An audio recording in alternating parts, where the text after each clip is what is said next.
Olá, está começando o Revista TST, o programa do Tribunal da Justiça Social. E nesta edição você vai ver os seguintes destaques. Eletrobras e Furnas não podem demitir empregados em massa sem a participação do sindicato.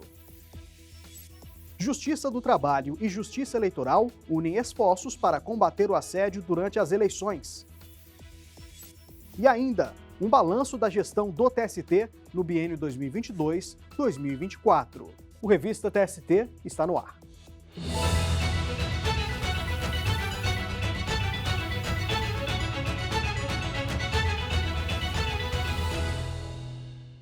Inclusão, diversidade e justiça social foram temas que marcaram a gestão do ministro Lélio Bentes Corrêa na presidência do TST e do Conselho Superior da Justiça do Trabalho no biênio 2022-2024. Diálogo, encontros, olho no olho, cursos para compreender realidades diversas e debates internacionais para a promoção do trabalho decente. Ao presidir o TST e o CSJT no biênio 2022-2024, o ministro Lélio Bentes Corrêa reforçou o compromisso institucional de valorização da diversidade, da inclusão social e da efetivação dos princípios da igualdade e da democracia. Durante a última sessão do Tribunal Pleno, como presidente da Corte, o ministro destacou que a Justiça do Trabalho foi reconhecida por diversas instituições que buscaram o TST com o intuito de desenvolver parcerias. No meu modo de ver, um êxito para a Justiça do Trabalho ter em uma mesma semana o reconhecimento de tantas instituições que nos buscaram para desenvolver projetos de altíssima relevância, como o Seminário sobre Precedentes Judiciais, realizado em parceria com o Supremo Tribunal Federal, o Superior Tribunal de Justiça e o Conselho Nacional de Justiça, o curso de formação de jovens lideranças sindicais, em parceria com a Embaixada dos Estados Unidos da América, o curso de formação inicial de magistrados e magistradas promovido pela ENAMAT e o curso de formação em normas internacionais do trabalho promovido pela OIT. A primeira vez que esse curso se realiza no Brasil ocorreu aqui, no Tribunal Superior do Trabalho. Para dar visibilidade à trajetória de pessoas que contribuíram com a promoção de uma sociedade mais justa e igualitária, foi criado o projeto Gente que Inspira. A iniciativa homenageou personalidades femininas, jovens ativistas, lideranças indígenas e constituintes negros que se destacaram ao longo da trajetória pessoal ou profissional. Com esse projeto, o Tribunal Superior do Trabalho, o Tribunal da Cidadania, reafirma o seu compromisso institucional com a diversidade. E, com isso, esperamos contribuir para a valorização da riqueza humana ao destacar trajetória de pessoas verdadeiramente inspiradoras. Para o público interno do tribunal foram oferecidas ações de capacitação e formação. Entre os destaques, o curso de letramento racial, que teve o propósito de despertar a reflexão crítica sobre o direito do trabalho a partir da experiência, vivências e diálogos interculturais. Também teve o letramento em diversidade. Em 6 aulas foram abordados temas específicos sobre os quilombolas, os indígenas, pessoas trans, travestis e pessoas com deficiência. No debate que tratou sobre a luta anticapacitista no trabalho, o ministro lançou a política de acessibilidade e inclusão das pessoas com deficiência no âmbito da Justiça do Trabalho. O documento é parte de uma série de medidas. Além do conteúdo formativo desenvolvido pelo Cefast e pela ENAMAT, tem destaque algumas iniciativas realizadas ao longo destes 2 anos, tais como o primeiro censo de inclusão e de acessibilidade da Justiça do Trabalho, uma iniciativa inédita em âmbito nacional, o Plano de Acessibilidade e Inclusão do TST, desenvolvido pela Comissão de Acessibilidade, presidida pelo ministro Alexandre Agra Belmonte, e que certamente irá inspirar outras instituições na definição de diretrizes e prioridades a serem consideradas para a construção de ambientes de trabalho mais acessíveis. E ainda O guia digital é capacitismo e você deve saber. Um mini guia para atitudes que incluam pessoas com deficiência. Outra ação foi o lançamento da Política Judiciária Nacional de Trabalho Decente, reconhecida nacional e internacionalmente. É considerado decente o trabalho que garante uma vida digna, exercida em condições de liberdade, equidade, segurança e com remuneração adequada.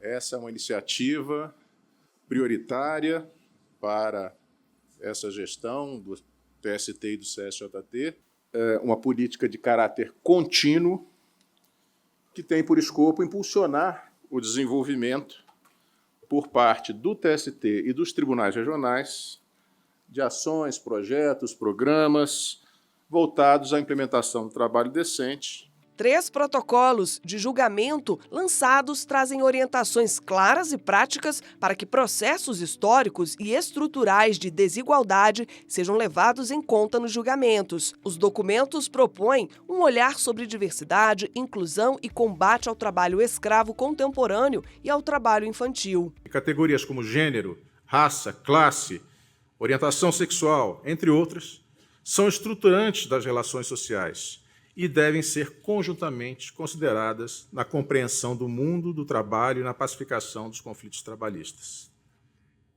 E esses mesmos marcadores devem ser levados em conta e embasar as políticas de promoção do trabalho digno. A presidência do TST também incentivou, por meio de seminários, a escuta para a construção da justiça social. O seminário Pacto Nacional pela Primeira Infância debateu os avanços e desafios para a proteção dos direitos das crianças. Outro evento histórico foi o Seminário Nacional Simone André Diniz, que abordou o fortalecimento da proteção contra a discriminação racial e o racismo. Um tema que não pode ficar oculto, que não deve ser ignorado e sim enfrentado. Para nossa alegria, superou todas as expectativas. Já é o evento com o maior número de adesões do Tribunal Superior do Trabalho de toda a história.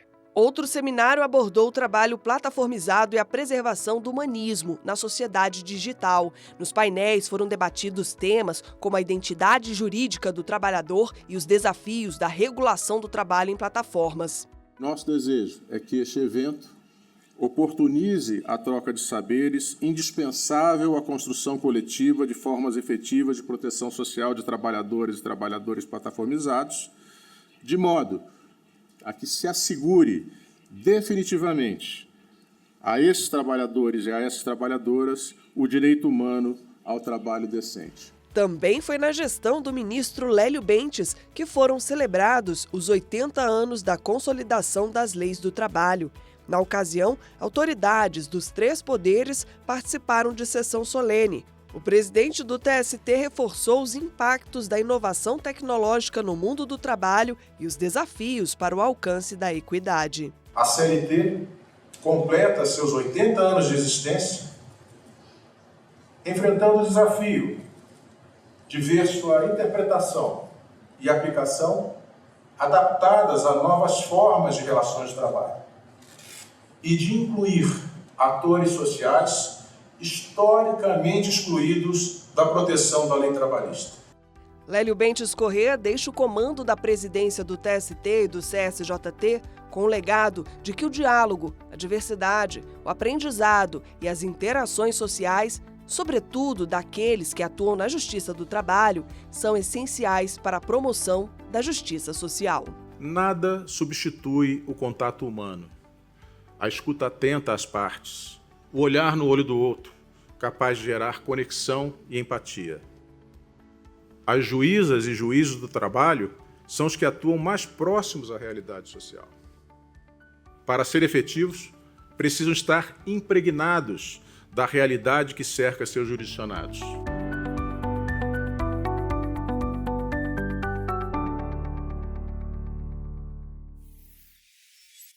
No próximo bloco, as principais ações da vice-presidência do TST e da Corregedoria-Geral da Justiça do Trabalho nos últimos 2 anos. A gente volta em instantes.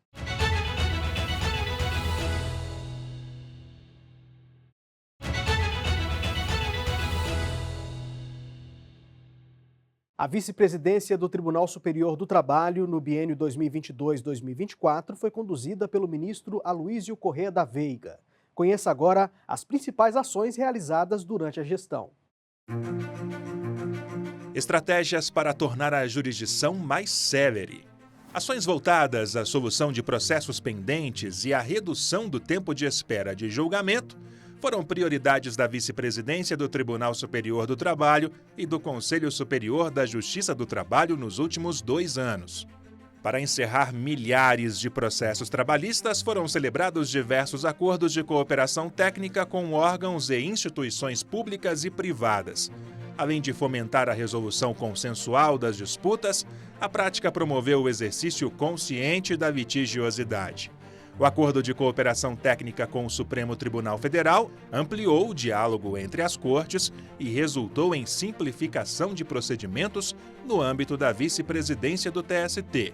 O TST, através de sua vice-presidência e da presidência do tribunal, em conjunto, atua em estreita cooperação com o Supremo Tribunal Federal, nesse trabalho de filtragem dos mais de 42 mil recursos extraordinários trabalhistas recebidos anualmente, a fim de viabilizar um intercâmbio eficiente com a Suprema Corte.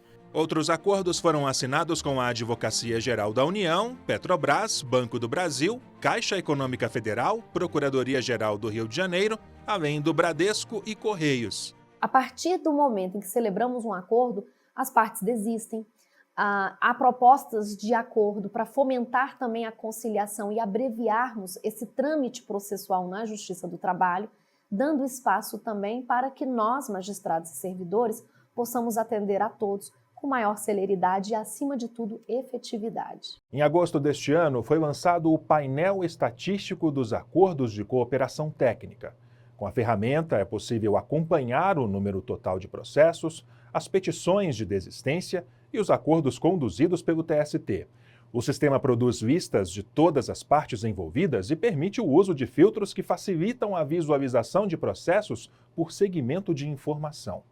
Entre janeiro de 2023 e 17 de setembro de 2024, mais de 21 mil processos passaram pela plataforma, sendo quase 15 mil petições de desistência e 1.387 acordos. A conciliação em processos trabalhistas ganhou reforço com a criação do Centro Judiciário de Métodos Consensuais de Solução de Conflitos do TST.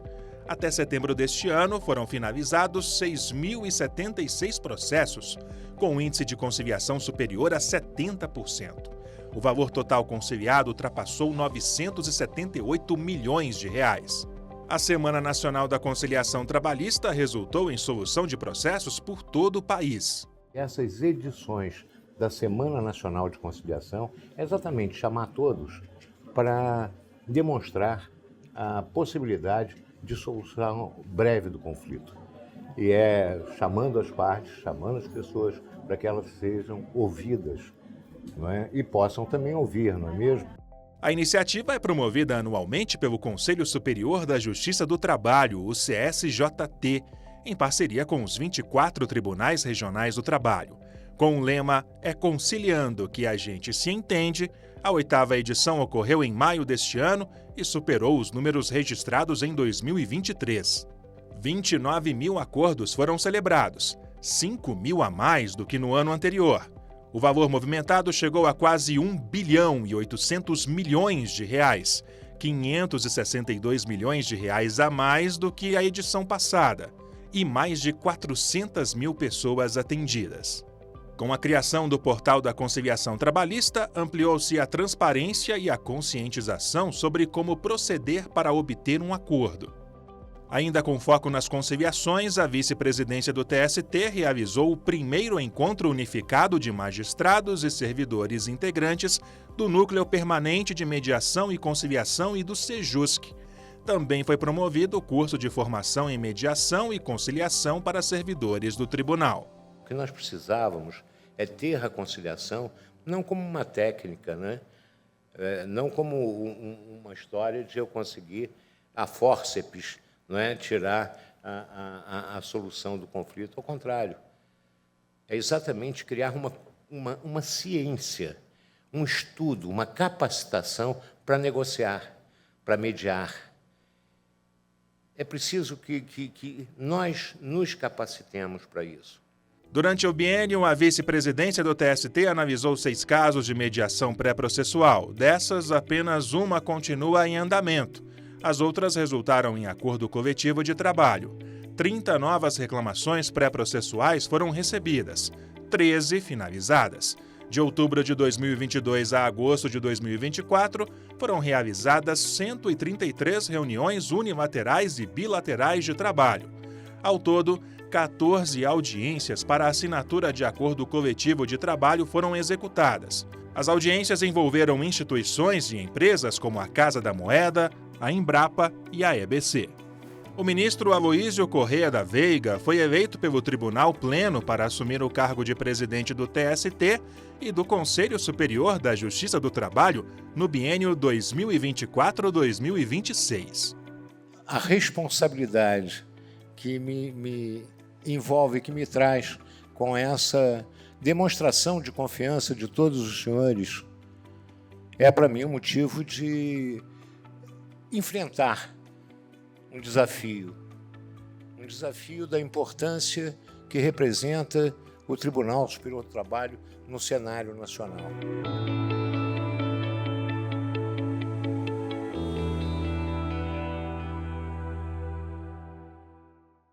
E para finalizar o balanço da gestão no biênio 2022-2024, a gente traz agora algumas ações realizadas pela Corregedora-Geral da Justiça Trabalhista, ministra Dora Maria da Costa.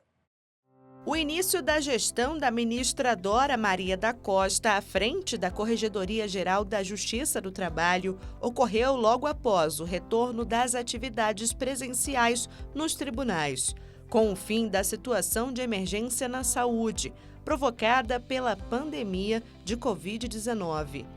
Esse foi, inclusive, o principal assunto tratado na primeira reunião de 2023 do Colégio de Presidentes e Corregedores dos Tribunais Regionais do Trabalho, o COLEPRECOR. A volta ao trabalho presencial no Poder Judiciário seguiu diretrizes do Conselho Nacional de Justiça. Cada participante deve apresentar um relatório ao grupo de trabalho, informando, primeiro, como os respectivos tribunais estão regulamentando a matéria relativa ao PCA e quais as medidas estão adotando para o cumprimento da decisão do CNJ. A Corregedoria-Geral da Justiça do Trabalho é o órgão responsável pela fiscalização e orientação administrativa dos Tribunais Regionais do Trabalho. Entre 6 de fevereiro de 2023 e 27 de setembro deste ano, os 24 TRTs passaram por correição ordinária, em que foi verificada a qualidade dos serviços prestados. A última visita realizada pela Corregedora-Geral foi ao Tribunal Regional do Trabalho da 18ª Região, em Goiás. Segundo a ministra, os tribunais precisam ser fiscalizados com transparência. A justiça precisa voltar mais para as partes, porque o fim nosso é esse. Mas as boas práticas, elas são observadas de um tribunal com relação ao outro e são comparadas com relação a tribunais de pequeno, médio e grande porte, porque a gente não pode fazer também uma comparação de tribunais pequenos com os grandes. É uma questão de transparência. Você pode ver que o que foi falado aqui é público e o que foi levantado também é público. A ata, normalmente, ela tem mais de 300 páginas. Durante as correições ordinárias, a Corregedoria-Geral da Justiça do Trabalho também analisou o cumprimento das metas nacionais aprovadas pela Justiça do Trabalho. Em 2023 e 2024, os 3 principais objetivos foram julgar mais processos do que os distribuídos no ano, julgar em primeiro e segundo graus pelo menos 93% dos processos distribuídos nos últimos 2 anos e 98% dos casos pendentes de julgamento há 4 anos ou mais, e aumentar o índice de conciliação antes ou depois de uma ação trabalhista ser ajuizada. Em agosto deste ano, o TST recebeu o 3º Fórum Nacional das Corregedorias Regionais da Justiça do Trabalho. No evento foram apresentadas boas práticas para gerar melhorias na prestação jurisdicional, como sistemas para a investigação de movimentações bancárias e para a localização e recuperação de valores esquecidos em contas judiciais. Servidores e magistrados tiveram acesso ainda a novas ferramentas tecnológicas. O IGEST de segundo grau, a Wiki de segundo grau e de precatórios e o portal de relatório de Business Intelligence, BI, utilizado pela Corregedoria Geral nas correições ordinárias. Os tribunais regionais do trabalho que apresentaram os melhores desempenhos receberam premiação. 9 TRTs tiveram destaque em indicadores como taxa de produtividade, índice de congestionamento, tempo médio de duração dos processos e saldo de ações a julgar. O que configura assédio eleitoral no trabalho? É o que você confere após o intervalo.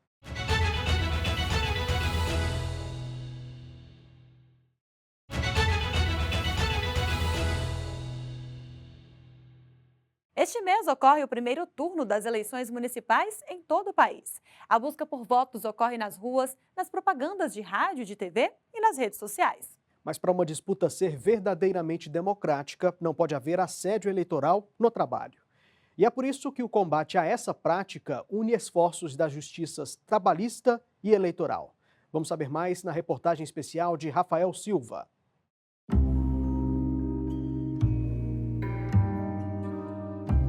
Esta mulher, que prefere não ser identificada, enfrentou violações de privacidade no ambiente de trabalho. Já chegou ocasiões de eu estar na minha estação de trabalho e a pessoa chegar e falar assim, deixa eu ver seu WhatsApp. E aí pegar o WhatsApp e, na busca, colocar a sigla do partido opositor, né? Para saber se eu estava tendo diálogos. Segundo ela, o objetivo da chefia era controlar a equipe para que apoiasse um determinado candidato. Era exigido que cada pessoa tirasse uma fotografia do voto dentro da cabine, o que é considerado crime. Eu e mais 2 pessoas falaram, não, a gente não vai fazer isso, não. Aí ela, assim, acho que por eu ser mulher, ela via mais pra mim, né? Não, você tem que fazer, você vai fazer. Eu falei, não vou. Primeiro que eu acho que nem pode entrar com o celular quando vai votar. Para não ceder à pressão, ela enfrentou consequências. Eles começaram a me excluir de tudo. Eu fui ficando naquele canto porque não tinha comprovação. Só que aí, beleza, o candidato escolhido não ganhou. E aí fizeram um discurso que não ganhou, que a culpa era da gente, que a gente não estava apoiando o trabalho. As situações também resultaram em problemas de saúde. Fiquei durante 1 ano em tratamento psicológico com remédio, terapia e tudo para se recompor.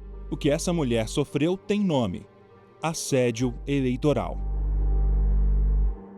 Assédio eleitoral é todo ato que alguém que possui uma condição de direção sobre outra pessoa exerce na tentativa de interferir no voto. Então, qualquer cargo que leve a usar esse cargo como uma forma de interferência no voto do trabalhador, do servidor, é o assédio eleitoral. Segundo o Código Eleitoral, usar de violência ou grave ameaça para coagir alguém a votar ou não votar em determinado candidato ou partido, mesmo que esse objetivo não tenha sido alcançado, tem pena de reclusão de até 4 anos mais pagamento de multa. Esse ilícito trabalhista pode gerar uma condenação em dano moral coletivo para reparar na sociedade aquilo que foi causado de pior, um dano moral individual que é para diretamente o trabalhador que foi afetado receber e também a perda de financiamento público. A Lei das Eleições proíbe a veiculação de propaganda política em bens de uso comum. Isso inclui estabelecimentos empresariais, como, por exemplo, cinemas, clubes, lojas, centros comerciais, templos, ginásios, estádios, ainda que de propriedade privada. Outra prática, o empregador leva um candidato para visitar as dependências da sua empresa para conversar com os empregados. É assédio eleitoral. Então, são várias formas que a gente encontra, não só ameaçando, nem só exigindo, também dando benefício. A Resolução 355 de 2023 do Conselho Superior da Justiça do Trabalho define assédio eleitoral como toda forma de distinção, exclusão ou preferência fundada em convicção ou opinião política no âmbito das relações de trabalho, inclusive no processo de admissão. O Ministério Público do Trabalho vem recebendo denúncias antes mesmo do início da campanha eleitoral. Neste ano foram 509 registros até 30 de setembro. Para contribuir com o combate a essa prática que fere a liberdade de voto, a Justiça Eleitoral e a Justiça do Trabalho celebraram um acordo de cooperação técnica. A parceria busca facilitar o intercâmbio de informações documentais, de movimentações e de dados referentes a ações judiciais que tenham por objeto o assédio eleitoral nas relações de trabalho. A Justiça do Trabalho também criou o painel de monitoramento de combate ao assédio eleitoral no trabalho. Um robô monitora casos que envolvem o tema em processos ajuizados no país. Ele identifica de onde é essa demanda e monta uma mensagem de e-mail e encaminha para aquela vara do trabalho com orientações para que ela analise aquele processo, verifique se realmente trata do assédio eleitoral e tome providências priorizando a tramitação daquele processo. Os tribunais do trabalho, em parceria com a Justiça Eleitoral e os Ministérios Públicos do Trabalho e Eleitoral, realizam ainda a campanha Seu Voto, Sua Voz. Assédio eleitoral no trabalho é crime. Temos o site do Conselho, em que ele traz dados sobre isso, com algumas orientações, e também estabelecemos uma página na ouvidoria dos tribunais. Então, cada ouvidoria ele tem uma possibilidade da pessoa denunciar o assédio eleitoral. O objetivo é justamente conscientizar sobre os limites eleitorais no ambiente de trabalho. O trabalhador, quando ele está no ambiente de trabalho, ele não se desfaz da sua condição de cidadão. Ele tem o direito, né, e tem assegurado de escolher em quem ele quer votar, quem ele quer escolher. O que nós estamos fazendo é, se demandados com relação a isso, a Justiça do Trabalho pode atuar para assegurar que isso ocorra, para que ele possa livremente tomar a sua decisão. E a gente está fazendo, o que nós estamos fazendo é prestando um serviço público, um serviço para a democracia. Fique agora com mais destaques da semana na Justiça do Trabalho. A Eletrobras e a Furnas não podem demitir empregados em massa sem a participação do sindicato. A decisão é do ministro do TST, Maurício Godinho Delgado, que concedeu liminar a pedido da Federação de Trabalhadores do setor. A decisão segue o entendimento do Supremo Tribunal Federal. O Tribunal Superior do Trabalho foi premiado na etapa do Distrito Federal do 11º Prêmio Sebrae de Jornalismo. A Coordenadoria de Rádio e TV recebeu o troféu na categoria Áudio, com uma reportagem especial sobre empreendedorismo feminino, veiculada pela Rádio Justiça. A reportagem especial está disponível no site da Rádio TST. O Revista TST fica por aqui. Muito obrigada pela sua companhia. Temos um encontro marcado na próxima semana. Até lá!